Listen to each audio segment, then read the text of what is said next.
Yeah, I'm back with another video.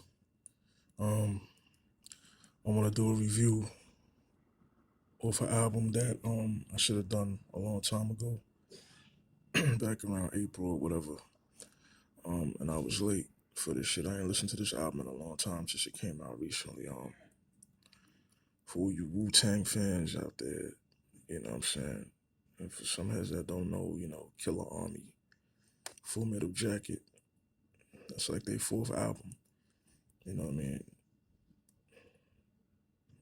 Due to Killer Sin and Shaheen being locked up or whatever. You know what I mean? I forgot all about this album, and since I revisited the album, years later or whatever, as I was talking to a Wu Tang head on Facebook or whatever, building and shit.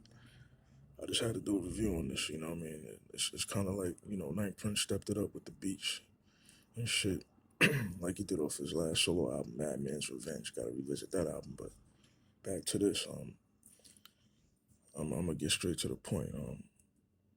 My favorite tracks are The Shootout Part 2, Star Wars with Master Ace and Timbo came from Royal Fan. Um, that track with Reverend William Burke, I forgot the name of it now, but the whole album is fire. But my favorite tracks is The Shootout, Musical Terrorist, and the last track with Prodigal Son. But overall, he stepped it up with the beat. She kind of took it back to the dirty weaponry, silent weapons for quiet wars era. You know what I mean? You know what I mean? Because their last album before that one was Fear, Love, and War. And, that was kind of a good album too, you know what I mean? But all of them are classics, you know what I'm saying? All of them. So it's like Night Prince did his best. Some fans may say the beats are whack and this and that, but he took it up a notch, I mean. And he took it back to that grain, you know what I mean? It's kind of better than A Better Tomorrow from the Wu-Tang Clan, you know what I mean?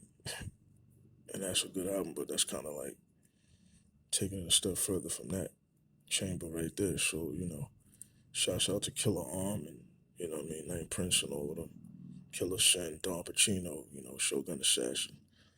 Um, you know, this shit takes me back to when I first got put on to them and shit. When I first had Silent Weapons on cassette tape, you know what I mean? It deals with today's times as well, you know what I mean? It's like an essence filling album, so, I'm feeling all the beats, you know what I mean, by Night Prince and shit, you know. Because he was saying in the interview that he had people that was handing him beats that was trying to sound like Fourth Disciple beats and shit, and he just wasn't feeling it. And I'm thinking like, why would you have some people send you some beats when you could do it yourself? And you RZA's brother on top of that, so it was like it was kind of ironic to me. So I had to do this review. You know what I mean? I would give this album like a 5 star. You know what I'm saying?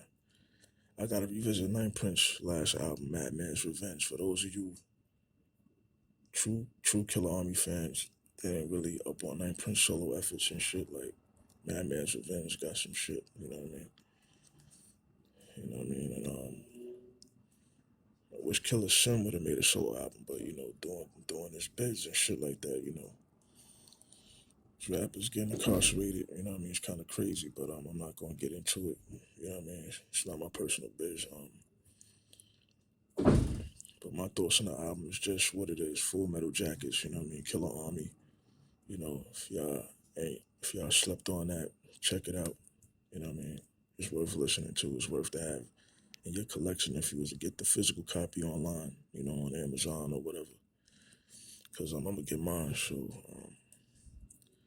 shouts out to Killer Arm again and Night Prince and Bronze Nazareth. You know what I mean? There's a lot of albums that I want to review, but it's gonna take some time. So I'm just revisiting previous Wu projects. You know what I mean? And that's all. Till the next video. Peace and have a happy new year. Stay quarantine free. Peace.